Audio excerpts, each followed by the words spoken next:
আমি আপনাকে এই প্রশ্নের উত্তরটা আমি আগেই দিয়েছি। আমি বলেছি আপনাকে আগামীকালকে আমি আপনাদেরকে আরো কিছু তথ্য দেওয়ার সুযোগ পাবো এবং আমি আপনাদেরকে আগামীকালকে ইনশাআল্লাহ আরো ভালো কিছু আরো বাড়তি কিছু তথ্য দিব।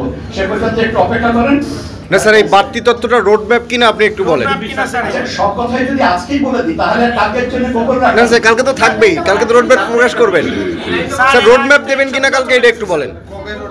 আমরা যে কর্ম পরিকল্পনাটা করেছি সেই কর্ম পরিকল্পনাটা আপনাদেরকে জানাবো। আমার সক্ষমতা আমাকে স্বীকার করতে হবে, কেন একটু আমি ঢাকার বাইরে থাকার কারণে হয়তো একটু পিছিয়ে গেছি। তো এটা আমি করেছে, আমার সম্ভবত আমার টেবিলে এখন আছে। আগামীকালকে পর্যন্ত একটু অপেক্ষা করেন না, একটা দিনের জন্য খুব বেশি।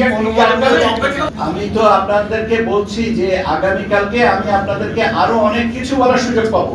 সেই পর্যন্ত একটু আমাকে, আচ্ছা আমার কাছে কিন্তু কৌতূহলটা থাকুক না, কৌতূহল কি খারাপ নাকি?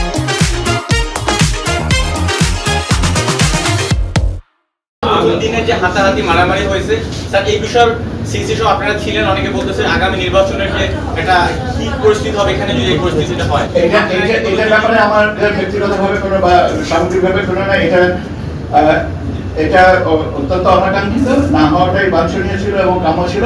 এটাও আমাদের জন্য একটা লেসন যে অনেক কিছু অনাকাঙ্ক্ষিত জিনিস সামনে এসে পড়ে জীবনে, এটা কিন্তু এটা না হওয়াটাই ভালো ছিল এবং এটা আমাদের জন্য সবার জন্য একটা দুঃখজনক। আমি ঠিক আধা ঘন্টা আগে এসেছি সীমানার এই শুনানি কমপ্লিট করে। এখন আপনি আমাকে যদি জিজ্ঞাসা করেন, আমার কাছে এমন কোনো জাদু কাঠি নেই যে আমি আপনাকে বলবো আগামীকালকে হয়ে যাবে।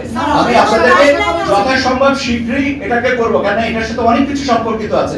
এই তাগিদটা আমরাও বুঝি। 84টা আসনের পক্ষে বিপক্ষে শুনানি হয়েছে, আপনারা যেটি চূড়ান্ত করতে যাচ্ছেন সেটি কি এই 84টা আসনের ভিতরে সীমাবদ্ধ থাকবে নাকি 84 আসনের বাইরে অন্য কোনো আসনে চেঞ্জ হতে পারে? আমাদের প্রধানত 84টাই। 84টাই তো নিয়ে আপত্তি, যেখানে আপত্তি নাই সেখানে আমরা কেন হাত দিব? ব্রাহ্মণবাড়িয়ার যে ঘটনা স্যার, সেইটা অনাকাঙ্ক্ষিত আপনি বলেছেন, কিন্তু এটা অনেকে বলছে যে ভোট কমিশনের সামনে যখন এই ঘটনা ঘটে ভোট কেন্দ্রে তাহলে কি হতে পারে। এক, দ্বিতীয়ত হচ্ছে স্যার, এই ঘটনার পর কারো বিরুদ্ধে স্যার আপনাদের ব্যবস্থা নিতে দেখলাম না, কেন? এটা ব্যাপার হচ্ছে যে এটার সাথে সরাসরি নির্বাচন কমিশনের সম্পর্কিত না। আপনি যদি এখন আমার সাথে বাইরে ধাক্কাধাক্কি করেন কোনো একটা কারণে, সেখানে তো সংস্থার সাথে দায়ী করেন বা সংস্থাকে বিধিগত করেন। আমরা একটা এই ব্যাপারে পুলিশের কাছে একটা সাধারণ ডায়েরি করেছি, যেখানে আমরা পুলিশকে দায়িত্ব দিয়েছি, পুলিশকে বলেছি যে আপনারা এই ব্যাপারে প্রয়োজনীয় ব্যবস্থা নেবেন। আমার মনে হয় যে এই পর্যন্ত আমার বলার উচিত এবং এর বাইরে